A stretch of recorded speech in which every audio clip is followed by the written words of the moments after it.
சித்தர் பாடல்களில் இன்று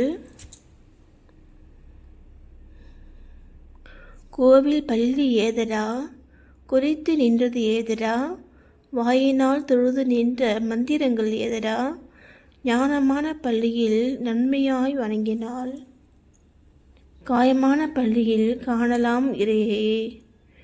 புரியுதுங்களா? கோவில் பள்ளி ஏதடா, குறித்து நின்றது ஏதடா அப்படின்னா, இந்த ஆன்மீக நம்ம எந்த ஒரு இறை நன்மையும் அடையிறதுக்கு ஸ்கூல் இருக்குங்களா, இல்லை பள்ளிக்கூடங்களா, இல்லை கோயிலெலாம் இருக்குது இல்லையா? அப்போது அந்த கோயிலில் பாருங்கள், வாயினால் தொழுது என்ற மந்திரங்கள் எதிராக அது கோயிலில் சொல்லக்கூடிய மந்திரங்களுக்கு இல்லையா, இது எல்லாமே பார்த்திங்கன்னா ஞானமான பள்ளியில் நன்மையாய் வழங்கினாள். நம்ம ஞானமான பள்ளியில் நம்முடைய இந்த ஆன்மீகத்தில் சொல்லக்கூடிய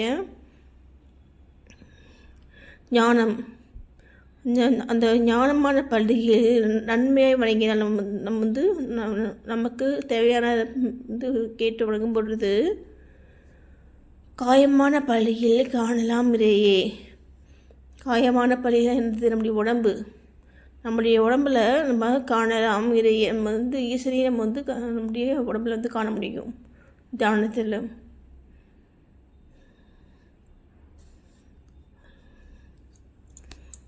திருச்சிற்றம்பலம். நன்றி.